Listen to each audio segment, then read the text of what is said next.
Again, my name is Trace Rosen. I'm the Director of Patient Engagement at the Children's Tumor Foundation. Welcome to the second in the series of 4 virtual NF4 meetings. At this evening's meeting, you will hear from NF experts about medical dilemmas in neurofibromatosis type 1 and different approaches to treatment and management of those cases. Before we get started, just a couple of housekeeping rules. First, for the hearing impaired, closed caption is provided for this meeting. There is a CC button at the bottom of the screen. Please click that button and you will be able to adjust the size of the captioning. If you have any questions or challenges with that, please share through the chat function and we will try to address it. Similarly, if you have questions during this meeting, submit them through the chat function. This webinar is being recorded and will be posted online at the end of the month, which gives us the opportunity to review and caption it properly. Everyone is muted if you're not a panelist. If you're unmuted at some point, please make sure to mute yourself after you speak. Always, please keep your camera and mic off if you're not speaking. If after this webinar, you're looking for more information about the Children's Tumor Foundation and the work we do, it is available at www.ctf.org. We will do the best we can to answer questions after each research presentation. However, we may not get all the questions and will only be able to address those general in nature and not case-specific questions. Again, welcome and thank you for joining. Please use the chat function on the screen to tell us which country, state, or region you're from. Thank you for helping CTF support you.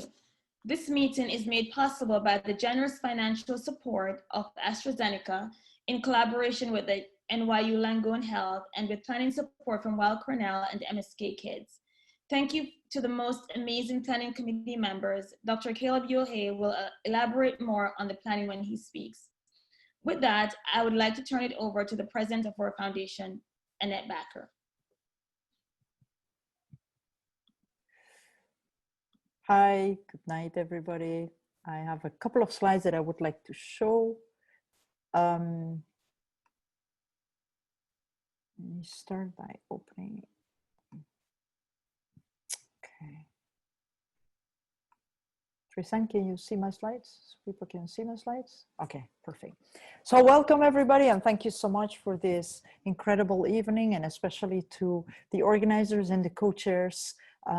It's going to be an amazing night. I saw that. And of course, I also want to thank my teammate, Tristan, for taking this on and pivot this event from something that was supposed to happen in person and is now virtual. But we hope that we will create the same energy as we would have if we were in person. So what Tristan asked me is if I could share with the people from the attendees from the forum a little bit of information about the Children's Tumor Foundation vision, mission, and strategy as we see it today in 2020. So with that, as most of you know, our mission is to drive research, expand knowledge, and advance care for the NF community.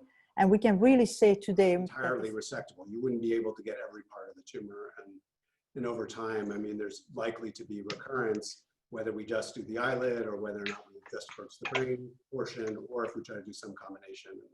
It just makes it really difficult that it's in 2 different compartments also, both inside the skull and outside the skull.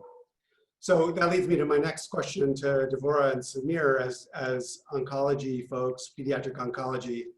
And obviously this is a leading question, but are there any medical therapies that you would consider in a situation like this?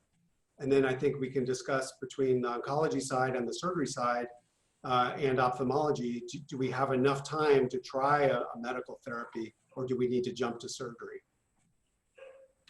So now we have new options that we didn't have before for plexiforms, and this is a plexiform, even though it's a somewhat unusual location, and that of course would be the MEK inhibitors like selumetinib. So I think back when I was training, 5 years ago or longer, we would just be discussing surgical options because we would have no other medical options. But now with selumetinib and MEK inhibitors, that's something worth considering. Of course, as Caleb, as you were hinting, that does take time. So I think one major consideration would be, well, how long would we give selumetinib before we said we gave it a good shot and it's not working fast enough, we need to preserve this child's vision? Yeah, so how long would you try? Or how long would you think? I guess a better question is, what do you think the time frame is that we're likely to see a response, if we're going to see a response? That's a really good question. I would probably give this child maybe 6 months. I would hesitate to give longer than that because we are in such an important period for preserving binocular vision. Right. I'd like to add that, given that this patient is so young and we know that the clip at which these tumors grow sometimes, is a function of their age. So they tend to grow faster when these kids are younger. And given that this tumor, both outside the brain is in a location that can compromise his vision, as well as inside the brain is in a location that can compromise the sensation to the face. And the likelihood is that this tumor is likely to grow. I would concur that, medical therapy definitely seems warranted for this patient, or therapy of some sort, whether that's medical or surgical. And I think, as Deborah said, it's hard to know the optimal duration of therapy for these patients. But I think at least a trial of medical therapy would certainly be warranted, given how this tumor is looking in a precarious position. And we know that this is likely to grow, and it's already demonstrated that it has grown. Yeah, thank you. And so I didn't mention before to the group that, these cases are composite cases. They aren't a specific real patient, but they are based on real scans and real presentations. And I will say, just to jump to the punchline, that for this particular patient composite, the ultimate decision was made to try a trial of a MEK inhibitor. This kid's very young and actually doesn't swallow pills. Solumenib, which was approved in April, only comes in a tablet form. So that wasn't an option for a child this young. So for younger kids, we sometimes would do off-label use, or either put them on a trial for another drug, or off-label use of binimetinib, which does come in a liquid form, but it's another MEK inhibitor that has shown efficacy in NF1. And so for this child, that's what I think we would probably do, with the goal of either preventing surgery entirely, or at least making surgery easier in the future if the tumor shrinks down. So that's great. Thank you guys very much for a good discussion on that first patient. I would like to move to our second patient. So I'm going to switch back to sharing.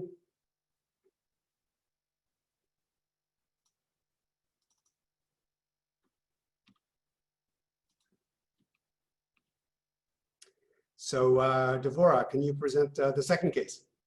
Sure. So our second case is a child with, can we go back, please? Sorry, that was... Thanks. A child with NF1 and progressive scoliosis, which we know is a common problem in children with NF1. So this is a baby who was noted, or a child who was noted at birth to have cafe au lait spots. He had Lish nodules by about 2 years of age, and that was when he was diagnosed with NF1. He later on had genetic testing to confirm the diagnosis, but it was made based on these findings. From the time of birth, he had a very large dark skin marking, sort of covering his lower back from side to side. And by pretty early in childhood, as I said here, by about 4 years old, he was noted to have scoliosis. So that's quite unusual outside the NF1 world to have scoliosis notable that young. And by the next 2 or 3 years, by the time he was about 6, his scoliosis was so bad that he had difficulty walking upright. He was sort of bent over. And that's when the question arose, well, what do we do with him now? This is not something that we can take a wait and see approach. I think Ali has the imaging for him. Yes. Okay. Okay, so here we are looking at some MR images of the spine, obviously, and usually these images are obtained in 2 different sections. One section is the upper part of the spine. The other section that you see on your right-hand side is the lower section, the lower part of the spine. Let me just make these a little bigger. And right off the bat, we see that these that represent vertebral bodies in the cervical portion or in the neck have a reasonable alignment, maybe a little curvature with the convexity of the curvature to the left of the patient. And other than that, they look okay. But when we get down to the thoracic level, we have a very significant curvature with the concavity of the curvature towards the left of the patient, which continues on the image on your right-hand side down to the upper lumbar levels when the vertebral bodies kind of go back to the near normal alignment that we expect. And as you can imagine, this causes a significant deformity in the patient. And in addition to that, we see a significant amount of kind of nodular and lobular signal abnormality in the concave portion of this curvature, which represent plexiform neurofibromas in this patient. And as you follow that area, it looks like much of that plexiform neurofibroma extends to the retroperitoneal space. This is the patient's left kidney. Looks like that neurofibroma is even surrounding the kidney and continues its course towards the superficial abdominal wall on the left side of the patient, which stands on our right-hand side. So it looks like a very extensive neurofibroma. And in addition to that, we see several additional scattered neurofibromas, especially as you look up in the neck, looks like several scattered neurofibromas, some thickening of some of the nerves that come out of the cervical region and go towards the arm, what we call brachial plexus. Those also show some neurofibromas, but the largest one falls in the concavity of that region of curvature, which we call scoliosis because of the significant deformity that it causes. It is very important when we have neurofibromas surrounding the spine to get a good look at the spinal canal, which is predominantly bright on this image. And at the center of that brightness, you see a relatively dark area, which is the spinal cord. The reason it's very important is to make sure that the neurofibromas do not extend into the canal to a point that they compress the spinal cord, because that would be a big problem with the patient neurologically. So we can see that in the lower portion, really the spine looks good in terms of the diameter of the canal, and the cord also looks good. It's not compressed, but we have a little bit of bright signal at the center of the cord, which is what we call syrinx. It is a little cavitation at the center of the cord. The center of the cord normally has a very tiny canal, which you see at the bottom of the cord here. And sometimes a portion of the canal becomes dilated and what we call, makes what we call syrinx. You see a larger syrinx higher up in the thoracic region, and the cervical cord seems to be normal. And unfortunately, we don't have any neurofibromas that seem to be compressing the cord. And looks like the patient has also had a 2-level fusion in the past in the upper thoracic levels.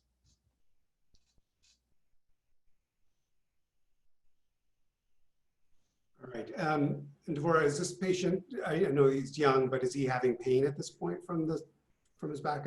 Yes. Yes, it's difficult for him to walk upright at the point that this MRI was done, and he had significant pain. And as Ali pointed out, you can see that he has quite an extensive plexiform neurofibroma there. And where the thought is that in NF1, that is probably one of the main causes of his scoliosis, those uneven forces against the spine as it grows. And which is why I said before, most of the time, what we call idiopathic scoliosis, or scoliosis that doesn't have an underlying cause, we really don't see until much later on. But in children with NF1 who have large plexiforms, you can see it quite young. And if you remember when I described this child when he was born, he has that large dark patch over his lower back.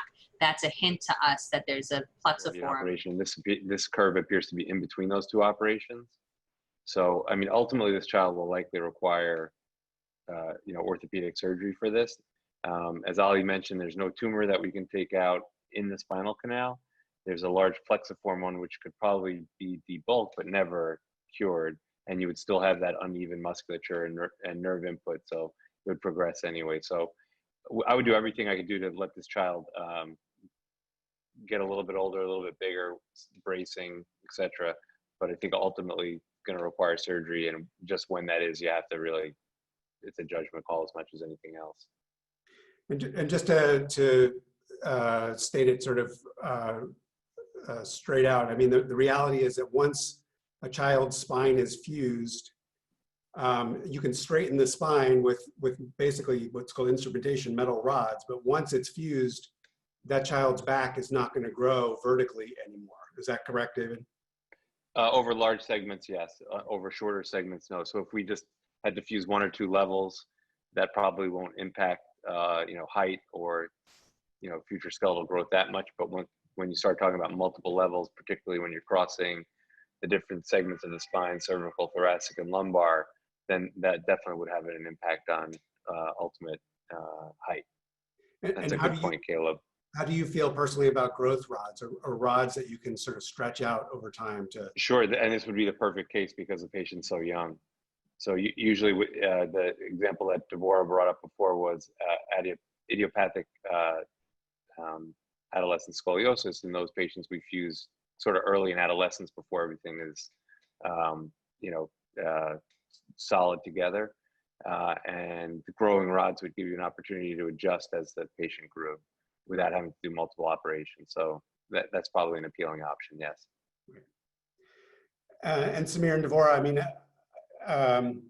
how do you feel about, sort of the relative importance of treating the scoliosis surgically versus treating the tumor with medical therapy? I mean, honestly, for this particular patient, medical therapy wasn't an option because it was several years ago. But I mean, if this child presented now, would you consider treating with a MEK inhibitor to try to shrink the plexiform neurofibroma, or is that really not going to change the ultimate outcome? I would consider treating with a MEK inhibitor, but I don't think that's going to significantly change his scoliosis. I think that's actually an interesting topic for study. But as David mentioned, the damage to the muscle supporting the spine and the nerves going there is probably already done. And you can debulk the tumor, you can remove parts of it surgically, or you can shrink it with a MEK inhibitor.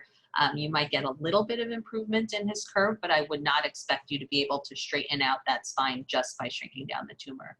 Yeah, okay. I agree. I definitely agree with what Deborah was saying. And I think that also, I think we've probably discussed this in other forums, but because we've got new therapy now with MEK inhibitors, but we don't necessarily have information specific to just these paraspinal neurofibromas.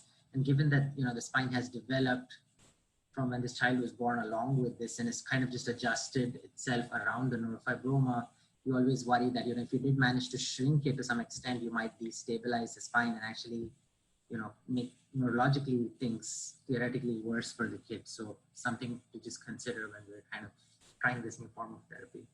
Right, and of course, and has not been treated with a MEK inhibitor at this point, but has done pretty well with growth rods. So.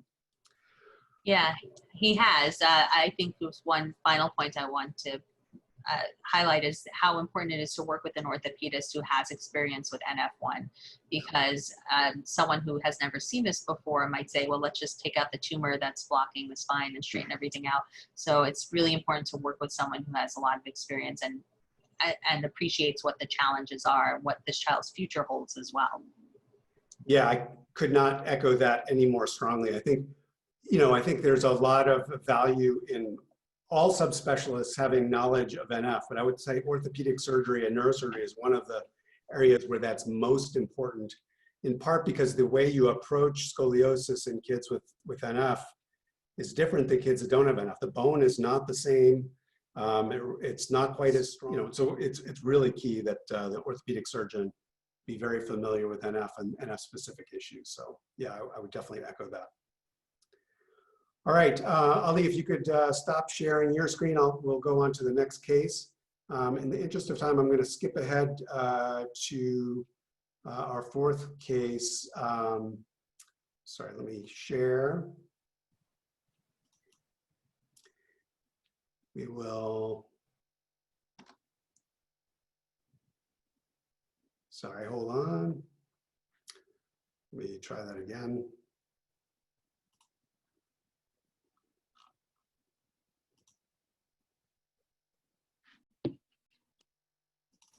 There we go. Is that working? Yep, perfect. Okay. All right, Samir, can you take us through this case? Sure. So thank you, Caleb, for inviting me. And, I made these slides along with the help of Dr. Levy. So I just wanted to make sure he gets credit too for this. But this is a a 14-month-old girl who was diagnosed when she presented with Kaplan-Meier spots and a positive family history of NF1, very strong family history. And these two are usually sufficient to make the clinical diagnosis of NF1. And just as to make an important point here, for all children with NF1 that meet the clinical criteria, it's very important. I think the most important thing probably is to get an eye exam by an experienced ophthalmologist. And that's what this patient was sent for, and the ophthalmologist discovered that the patient had a field defect in the right eye and also had lost vision in her left eye. And this is what prompted the team then to go ahead and get an MRI. So Dr. Agmandesh, could you show us the MRI? Sure. Let me pull up that PowerPoint. Yeah, sorry. Actually, this is, it's all PowerPoint for this. That's one. okay. I can show it. I have the copy of the PowerPoint. I can show it here. Okay. All right, can you see the scans, Lee? Yes. So on the image on your left-hand side, as you see, we have views of the optic nerves, and the red arrows are pointing at abnormal enlargement and enhancement of the optic nerves. Those optic nerves go farther back, and in the middle image, you see, yeah, I think. Yeah, there we go. In the middle image, you see enlargement of an area where the two optic nerves come together. We call it optic chiasm. And that area also shows some abnormal enhancement. And the image on your right-hand side shows the area of the optic tract and what farther back turns into optic radiation. And that area is also enlarged and enhancement. The optic nerves and optic chiasm is considered the interior optic pathway, the optic tracts and optic radiation considered posterior. So what the images show is tumor involvement of the both interior and posterior segments of the optic pathway by what appears to be an optic pathway glioma. Thank you, Dr. Agmandesh. So this patient, so one of the important things we want to note for patients or NF patients is that they are about a fifth of the patients will develop tumors such as this along the optic pathway, and we refer to these as optic pathway gliomas. These are usually very slow growing tumors, and they usually don't tend to be life-threatening, but they can certainly compromise the child's vision, as they did for this patient who had already lost vision in her left eye. And because of the MRI appearance of this tumor and the fact that we wanted to help preserve her vision in the right eye, which already had demonstrated some loss in the right side of the field of vision, we started her on chemotherapy. Again, with the goal of helping to preserve the vision in her right eye. And so she received 2 chemotherapy drugs, and these are very standardly used for all patients with low-grade or patients with optic pathway gliomas, called carboplatin and vincristine. And the duration of the therapy is approximately 1 year long. And therapy did work well. It resulted in some tumor shrinkage, and we were able to preserve the vision in the patient's one seeing right eye. And after that, we wanted to keep a close watch on this patient. And so we were following her with serial MRIs, but also very importantly, we were working very closely with the ophthalmologist, which was Dr. Levy in this case, to closely follow her vision. And the importance of that is borne out in the next slide, because a few years later, we saw something that concerned us on the MRI. And Dr. Agmandesh can talk us through this. So again, on the image on your left-hand side, which is from April 2019, we see a very faint and subtle area of enhancement in the region of the optic tracts, which later in October 2019 has become more prominent. And the red arrow, particularly on the left side of the patient, on your right-hand side, is pointing at the very conspicuous focus of enhancement along the left optic tract. There is also more faint and less well-defined enhancement on the contralateral side. And again, this progression continues later to June 2020, appears to have enhancement along both optic tracts, again, left more than right, but it's quite bilaterally involved, and looks like a gradual progression between April 2019 and June 2020.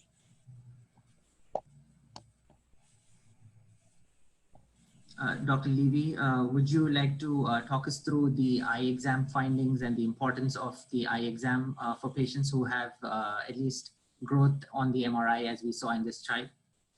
Absolutely. Let me just say that this case illustrates 2 points. One, from the standpoint of a pediatric ophthalmologist, certainly, every data point here has a question mark next to it. We're dealing with a person who, in the beginning of testing vision, was too young to test vision. When the original treatment for the first chemotherapy, which was done based on pupil exam, is the eye responding to light, meaning is the patient responding to light in the eye, and that's some of the best we can do during infancy, in combination with the MRI findings. And then this merged into a period where she was too young to reliably test vision, but we put numbers in the chart as best we can. During very early childhood, we can sometimes use striped patterns to present to a patient, just to see, will the child look at the stripes as a substitute for the way that we measure vision in adults? In this case, the child was really not cooperative enough for that. You want to put a child under anesthesia, which we do a lot of times to get the data that you need on a child who's not moving, but that's exactly what you can't do to check vision. Later on, we can use pictures, which is a little bit of a better approximation, but it's still effort dependent, cooperation dependent. And then the numbers that you've put there, which were sort of the last three that I had kind of given you, and the chart that you developed for me, thank you, are a little bit more reliable because now she's at an age where we might believe the numbers. But I'll tell you, the difference between 2070 and 2100 on a child who is running around the room, crying, won't allow you to patch the other eye for more than 2 seconds, is that really different? So this is a situation where this is not the kind of beautiful, perfect visual assessment that we like to get in adults, where we can say for absolutely certain that the vision is decreasing. So these are data points that are taken over many visits over long periods of time, together with every other data point, the MRI. And so then thinking a little bit outside of ophthalmology, this is also a patient who is a great example of the multidisciplinary approach. This is where, as the ophthalmologist, you can say to yourself, this person has decreased vision in one eye and really no useful vision in the other. And is that already decreased vision decreasing further? The family sees a child whose vision hasn't changed at all, but the ophthalmologist is worried that they're watching a child slowly go blind, and the radiologist is certainly thinking maybe the same thing. So there are so many question marks in a case like this, but this you can also put together that over many visits in conjunction with radiology, you can now make a case for a true progression of the tumor, a true progression of vision loss that match each other. Even that is not 100%. We have additional tools in the office and sometimes in the operating room to try to be more objective about this. OCT, which is optical coherence tomography, is a way of scanning the neurofibers in the back of the eye in a purely objective way. Again, though, in an uncooperative child, you may not be getting great data. You may not get it at every visit for a good comparison. Do you then put that child under anesthesia multiple times to get one additional data point that you can trust? And do you use that data point, which is not really a substitute for vision? So lots of complexities in this situation. And a child who seems to be sort of holding steady to her vision, but you also don't want to wait. What therapy would you use at this time? What modality of therapy would you prefer? Devorah, you want to take that? Sure. So, we tend to be more aggressive than average, I think, when we're dealing with vision and when we're dealing with children. We like to throw anything and try anything. So if the regular treatment, carboplatin and Kristen, didn't work, it's time to think a little bit outside the box, and maybe a MEK inhibitor is something to consider. You know, we usually talk about it in terms of plexiform, but if this child's at risk of losing her vision, I would have that discussion with the family and see if they're willing to try it, with the recognition that it's a little bit outside the box. Yeah, I totally agree. I mean, I think we have, you know, Rich hit the nail on the head. I mean, we're so often sort of struggling with radiographic changes versus eye change, you know, actual vision changes. Which do we weight more heavily? But I think in a situation like this where, you know, there's one eye that's working and there's really sort of limited wiggle room, we don't have a whole lot of opportunity here to fix things if things continue to go bad. So I would definitely tend towards treatment as well. And I think, you know, MEK inhibitors have not yet been approved for optic pathway gliomas, but there are clinical trials looking at using MEK inhibitors as sort of a rescue drug. And this seems like the perfect situation to use a MEK inhibitor in my mind. So that's definitely what I would suggest. Thank you, Caleb and Deborah. So this patient did end up starting a MEK inhibitor. Luckily, because MEK inhibitors are now available for patients with plexiforms, we were able to get approval to start it for this patient. And, you know, I think we talked about, you know, what we should do and what are the important things to do, but, you know, what are the other modalities of therapy that we want to stay away from? Primarily, you know, for people who don't see a lot of NF patients and these kinds of tumors. So I think just important points to make would be, one, radiation therapy is something that we definitely tend to stay away from, mostly for all patients with optic pathway gliomas, but primarily for patients with NF, because this is a tumor predisposition or a cancer predisposition syndrome, and you don't want to give the patient radiation, which is going to give them a higher risk for a second cancer. And also, these patients can have a lot of vascular problems, such as strokes and you know, blockage in the vessels that causes moya disease and other vascular problems that, you know, and the risk for that just increases over time if they've received radiation.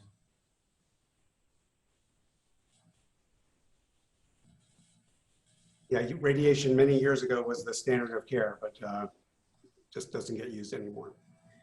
All right, in the interest of time, I think we'll move on. If I'm able, let's see, there we go. We'll try to, I'd like to try to get through 2 more cases before in the last 10 minutes or so. So we'll try to move through these next 2 a little bit more quickly. This is an interesting case. This is a woman with weakness and multiple neurofibromas.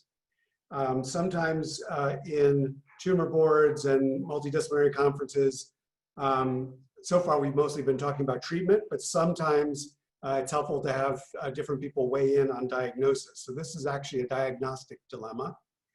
So this 62-year-old woman presents with progressive weakness and a possible diagnosis of NF. About 20 plus years ago, she developed weakness in her arms, which started on the right and then progressed to her left. She was still able to get herself dressed and actually drive a car, but she couldn't open a jar anymore. And so the weakness was bothersome and impacted her life somewhat, but wasn't debilitating. By the time she was in her mid-40s, she began to develop weakness in her legs. First in her thighs and then her lower legs. Again, not to the point where she couldn't walk, but it definitely impacted her life. And then by her mid-50s, it really was starting to interfere with her ambulation. She had to use a cane to get around. And then just before I met her, earlier in that same year, the weakness had progressed to the point where she was wheelchair bound 100% of the time, and actually had just gotten fitted for an electric wheelchair because her hand weakness made it so that she couldn't use a regular wheelchair. So far, this is not a typical story of NF. And NF hadn't really been brought up as a diagnosis. She had been diagnosed with a variety of different things, including something called chronic inflammatory demyelinating polyneuropathy and Charcot-Marie-Tooth, both of which are conditions where the nerves degenerate over time. but no one thought they really had a good handle on really what was causing her symptoms. Before I met her, she sought another opinion with a neurologist local to her, and they obtained the imaging that we'll look at in a minute, and based on the imaging said, oh, maybe you have neurofibromatosis. Please go to the NF clinic, and in the meantime, we're going to send genetic testing for NF1. So that neurologist sent blood for genetic testing, and by the time the patient reached us, the testing had already come back negative, so it was negative for NF1. Before I move on to the imaging, just Kara, could you weigh in on the relative value you would place on whether or not genetic testing was positive or negative at this point? Sure. So I would really like to see this patient's test report and which laboratory did her genetic testing, because the sensitivity of the blood-based testing can really differ from laboratory to laboratory. Your run-of-the-mill DNA test would only be 70% sensitive, so we could miss about 30% of those mutations. However, she did have testing done at one of the specialty labs for NF. We might be more confident that that blood result was negative. So it's not a complete rule out of a possible diagnosis of NF1 based off of the blood testing alone. I'd also be interested in looking if she has a family history of NF in any siblings or any parents, any other findings that are similar to her, because if she is a sporadic case of neurofibromatosis, then that raises the possibility of mosaicism, in which, especially since she has no skin findings of NF1, raises the concern that the mutation is present in some of the cells of her body and not others, and thus could be missed on a blood sample. Great, thank you. Yeah, so I don't remember if we knew it at this point, but ultimately we did think that this patient had a good quality blood test for NF1, which was negative. So yeah, so Dr. Radmanesh, can you just run us through the imaging? Sure. So let's focus on the spine first, which is the images on your right-hand side. Looking at the upper part of the spine, right off the bat, you see a lot of partly tubular, partly nodular enlargement of many of the nerves that come out of the neck region and go towards the arms, which form the bulk of the brachial plexus, in a configuration that is very good for neurofibromas involving all of these nerves. You also see some additional scattered kind of spindle shape lesions throughout the neck, which could be smaller neurofibromas. And as you go down, you see that even the thoracic nerves coming out of the thoracic canal are somewhat enlarged. Some of them involve the region of the intercostal nerves, which are in between the ribs. And you see the liver is quite high up. This is something we see sometimes in the paralysis of one side of the diaphragm, which is probably secondary to involvement of the nerve roots that supply that part of the diaphragm. Lower spine shows the same findings. You see many of the nerve roots that get out of the lumbar region and go towards the sacrum and pelvis all are enlarged and appear to be involved with what morphologically could be neurofibromas.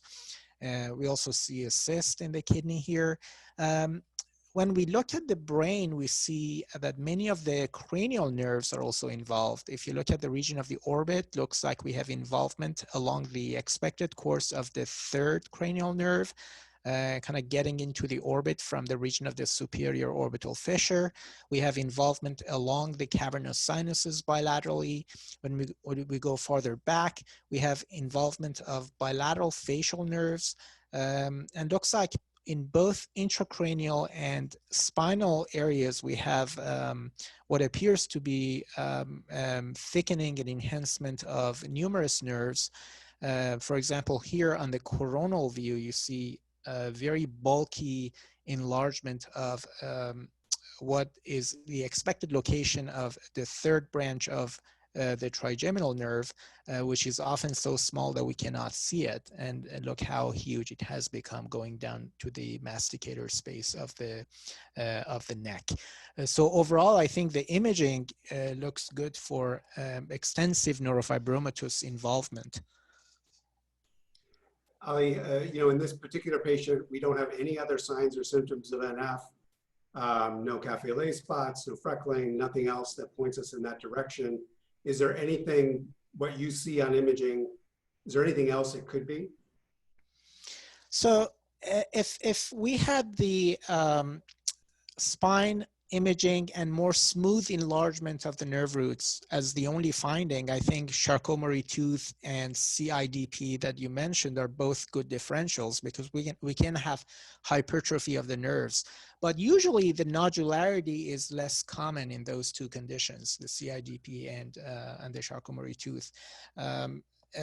In terms of neurologic presentation, we usually see lower motor neuron weakness in Charcot-Marie-Tooth as well. So could explain the weakness if the patient had weakness. But I think the nodularity is too much to consider those as the likely scenario.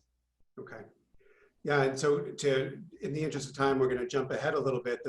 We ended up getting a biopsy of a couple of these, and it was consistent with a neurofibroma, but we were uncertain because the clinical picture was so confusing. So I just want to toss it back to Kara, Samir, and Devora. I mean, so here's somebody with multiple progressive neurofibromas, but no other signs or symptoms of NF. Is this NF? Do you consider this neurofibromatosis?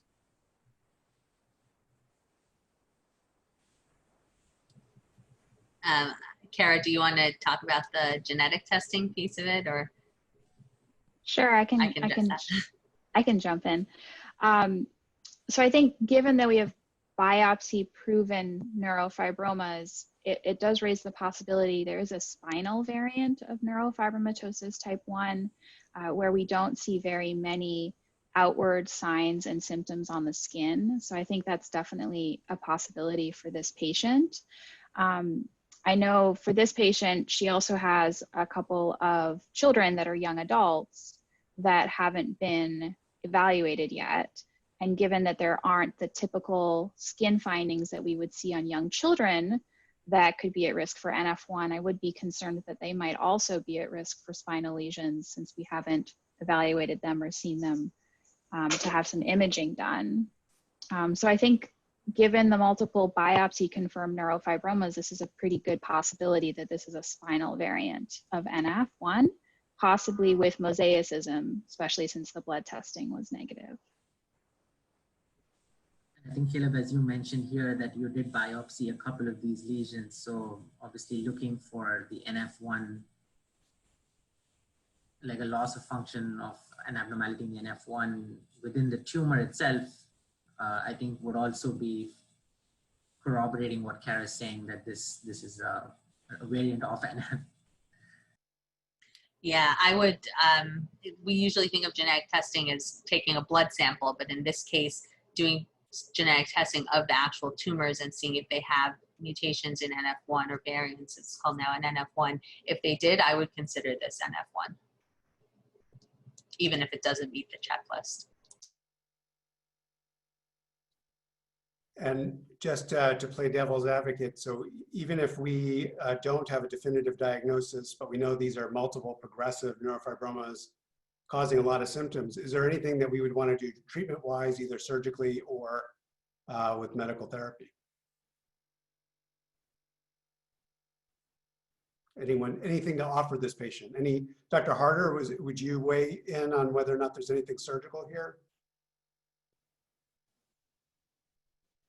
Yeah, and this goes back to our earlier point, Caleb, where you have to choose your spots. I wouldn't even know where to start. There's just so many lesions. If there was one prominent one that was close to the skin that was causing pain, that would be kind of the indication. Or if something was rapidly enlarging and you had concern about malignant transformation, that would be another indication. But boy, I'm not sure that I see anything that would make her function better or make her feel better. So that's what concerns me about surgery in this situation. The only other reason would be diagnosis, which is why you did that in the first place. Right. And Devora or Samir, would you consider medical therapy? So I think the key question here, you could talk about trying a MEK inhibitor, but are you actually going to improve her quality of life with a MEK inhibitor? And I think the jury would be out on that. In terms of her weakness, my guess would be that the damage is probably done to the nerves, and a MEK inhibitor might shrink those tumors, but probably would not improve her weakness. I don't know that for sure, but that would be my best guess. If pain was her most worrisome symptom or her most debilitating symptom, I think it would be worth trying. But if it was for the weakness, I don't know that I would recommend that.